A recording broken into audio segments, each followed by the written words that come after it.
조선시대 사람들의 멸시를 받고 팔천 중에서도 가장 많은 핍박을 받았던 직업은 백정이었습니다. 그들은 마을 외곽에서 백정끼리 모여 살아야 했고 다른 신분과 결혼할 수 없었죠. 상투도 틀 수 없었고 비녀를 꽂지도 못했으며 천민 신분이라 어린 아이에게까지 인사를 해야 했습니다. 그리하여 대부분의 백정들은 눈치를 보면서 사회에 순응하거나 아니면 사회를 등지고 산으로 들어가 산적이 되고는 했죠. 개 중에 박성노라는 백정이 있었습니다. 그는 어려서부터 남들보다 머리가 똑똑했는데 백정 신분의 좋은 머리는 사치였습니다. 아무리 열심히 공부해도 신분 자체가 백정이었기에 높은 자리에 오를 수 없었죠. 하지만 그는 나름대로 자신의 팔자를 고치기 위해 노력했습니다. 그리하여 사람들의 말투와 습관들을 항상 예의주시하고 그것들을 토대로 사람과 말하는 화술, 더 나아가 사람의 심리를 조정하는 것들을 익혀나갔습니다. 그 모든 것은 거짓말을 그럴듯하게 꾸며내는데 필요했기 때문이었습니다. 말 그대로 사람들을 속이기 위해 최선을 다해 공부한 것이었죠. 어느 날 박성노는 도사처럼 차려입고 마을에서 제일 가는 부잣집 대감의 집으로 갔습니다. 그러고는 주인 영감에게 자신이 본 것을 말했죠. 안녕하십니까, 대감님. 저는 막산에서 공부를 마치고 온 중생입니다. 그런 제가 왜 대감님의 집을 방문했는지 궁금하실 겁니다. 제가 요즘 하늘님을 품고 있어서 그런지 귀신이나 신령 같은 것을 자주 본답니다. 그리고 그것들은 가끔 닥쳐올 행운이나 불행을 저에게 얘기해주곤 하지요. 마침 제가 이 집을 지나가는데 지붕에서 키가 큰 귀신을 보았지 뭡니까? 그거야 뭐 자주 보는 것이니까 그냥 넘어가려 했는데 글쎄 그것이 어느새 제 앞으로 다가와 다짜고짜 이 집 주인에 관해 얘기하는 것 아니겠습니까? 그리하여 신뢰를 무릅쓰고 일이 불쑥 찾아오게 된 것입니다. 귀신이라고 했느냐? 그래, 그것이 뭐라고 하였길래 내 집에 불쑥 찾아왔느냐? 그것이 말하길 내가 배가 고파서 하늘로 못 올라가고 있다. 만약 나에게 쌀 한 말로 밥을 지어 바치면 나는 하늘로 올라갈 수 있다. 그리고 그렇게 되면 이 집의 주인도 복을 받아 올해 큰 풍년을 맞을 것이다. 라고 말했습니다. 그게 참말이냐? 거짓이 아니렸다. 에이 나으리, 제가 누구 안전이라고 거짓을 고하겠습니까? 그의 말을 고지곳대로 믿은 대감은 하인들을 시켜 제사상을 차리게 했습니다. 하지만 그것은 제사상이라기보다는 진수성찬에 가까운 한상이었죠. 대감은 향을 피우고 부인과 함께 열심히 절을 했습니다. 제사가 끝난 뒤 대감은 박성노에게 수고했다면서 돈 몇 푼을 쥐어주려고 했습니다. 하지만 그는 한사코 거절하며 말했죠. 대감님, 전 돈을 받고자 한 일이 아닙니다. 하늘님의 사자로서 이 나라 백성들의 안전을 위해 힘쓴 것뿐이니 돈은 받지 않겠습니다. 대신 나중에 풍년이 들어 제 말이 맞았다는 것을 확인했을 때 주위 사람들에게 제 소개나 잘 해주신다면 감사하겠습니다. 시간이 흘러 그의 추석.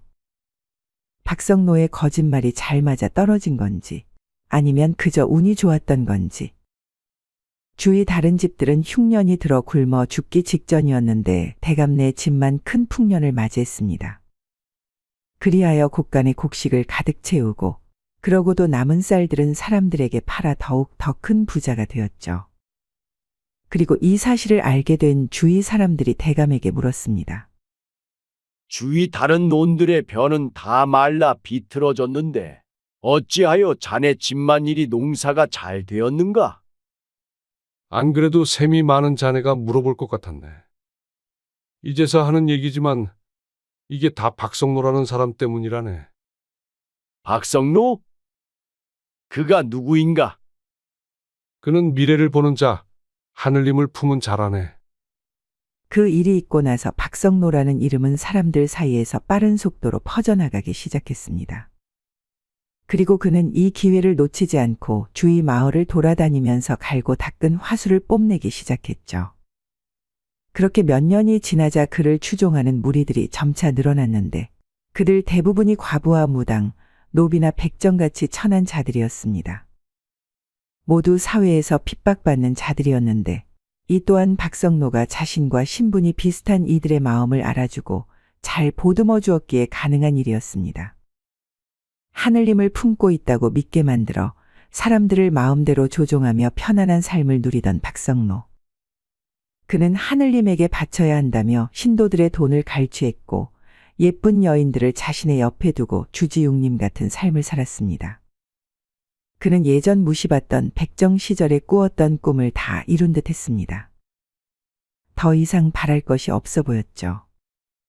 하지만 누구나 그렇듯 큰 욕심은 화를 부르는 법 아니겠습니까? 그는 결국 사람들에게 더 많은 재물을 얻어내기 위해 큰 사기를 치게 되는데 그것이 이른바 조선의 종말론이라 불리는 사건이었습니다. 우리 신도님들 평안하십니까? 오늘은 제가 신도분들께 긴히 드릴 말씀이 있는데 놀라지 말고 들어주십시오. 제가 얼마 전에 명나라 운남에 다녀온 것은 알고들 계시죠? 사실 그곳에서 겪은 일 중에 말 못한 것이 있었는데 이걸 어찌 얘기해야 하나 너무 충격적인 이야기라서 하지 않으려고 했는데 그래도 제 신도분들은 알아야 할 것 같아서 얘기 드립니다. 사실 그때 운남에 간 것은 놀러 간 것이 아니고 원광사의 149세 노승의 장례식에 초청을 받아 다녀온 것이었습니다. 그리고 거기서 노승을 화장하는 것을 보았는데 화장을 하면 혼이 하늘로 가야 하지 않겠습니까? 하지만 노승의 혼은 하늘로 올라가지 않고 한동안 주위를 맴도는 것이었습니다. 그렇게 한참을 돌던 혼백이 갑자기 멈춰서서 당부하듯 저에게 말하더군요. 올해 조선에 큰 홍수가 날 것이다. 여태까지 겪어보지 못했던 큰 물난리로 지금 살고 있는 사람들의 발알이 죽을 것이다. 그리고 곡식이 다 물에 잠겨 살아남은 사람들도 배고픔에 고통받을 것이다. 그러니 어서 빨리 조선으로 돌아가 이 사실을 사람들에게 알리거라. 또한 이러한 사실을 만백성에게 널리 알리기 어려운 바, 내가 말한 내용을 글로 옮겨 적어 사람들에게 나눠주거라. 그리고 그 글을 한 통 가지고 있으면 재앙을 면하고, 2통을 가지고 있으면 가족들이 재앙을 면할 것이며, 3통을 가지고 있으면 크게 평안함을 얻을 것이다. 제가 누구겠습니까? 하늘님을 품은 자, 바로 박성로 아니겠습니까? 그리하여 제가 신도님들을 위해 노승의 글을 적은 두루마리를 가지고 왔습니다. 하지만 다들 아시겠지만 그냥 드릴 수는 없고 두루마리 한 개당 10량씩 받겠습니다. 받은 돈들은 모두 하늘님을 위한 제사상을 차리는데 쓰일 것이니 두루마리를 사서 가정을 보호하시고 복도 받으십시오. 물론 자세히 들여다보면 다 말도 안 되는 내용이었지만 박성로를 믿는 신도들 사이에서는 큰 반향을 일으켰습니다. 너도 나도 종말론의 내용이 담긴 두루마리를 사려고 다투었고 즉석에서 먹을 갈아 두루마리 내용을 베껴 쓰려는 이들로 아수라장이 되었죠. 또한 두루마리를 3통 이상 갖고 있는 사람들은 다른 사람들에게 남은 두루마리를 팔았습니다. 그것도 2배나 받고 말이죠.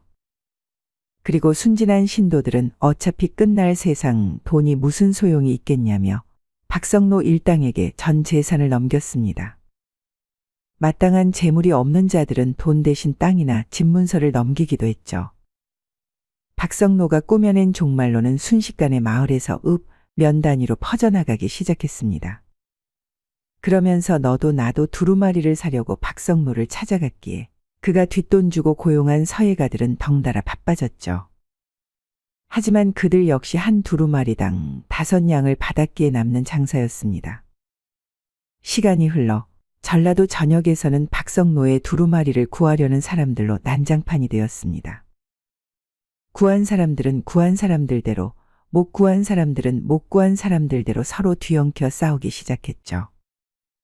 그리하여 이 난장판의 원인이었던 박성로 일당의 사기극은 급기야 전라도 관찰사의 귀에 들어가게 되었습니다. 관찰사는 이 말도 안 되는 이야기를 듣고는 의금부에 알렸습니다.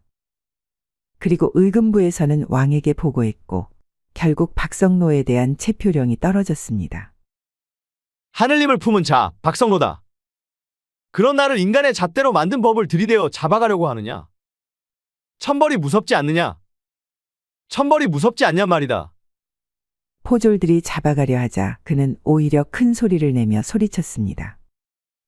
자신을 잡아가면 천벌을 받을 것이라고, 자신을 가두는 것은 하늘님을 가두는 것과 마찬가지라고 소리치면서 말이죠. 하지만 그는 잡혀가서 심한 매질을 당하자 곧 태세를 바꾸고는 싹싹 빌었습니다. 죄송합니다. 사실 이놈 먹고 살 길이 막막하여 이 같은 일을 저질렀습니다. 하늘님은 개뿔, 제 위에는 임금님만이 계시다는 것을 알고 있습니다. 그러니 제발 매질을 멈추어 주시고 아량을 베풀어 주십시오. 결국 박성노는 심한 매질을 당한 뒤 변방으로 쫓겨났습니다. 또한 이와 관련된 자들 모두 처벌을 받았는데 신분과 가담 정도에 따라 차등을 두었습니다. 그리하여 조선판 종말로는 8천으로 태어나 신분 상승을 꿈꾸던 박성노가 쫓겨남으로써 모두 마무리 지어졌다고 합니다. 이상 야담설화였습니다. 구독과 좋아요는 사랑입니다. 감사합니다.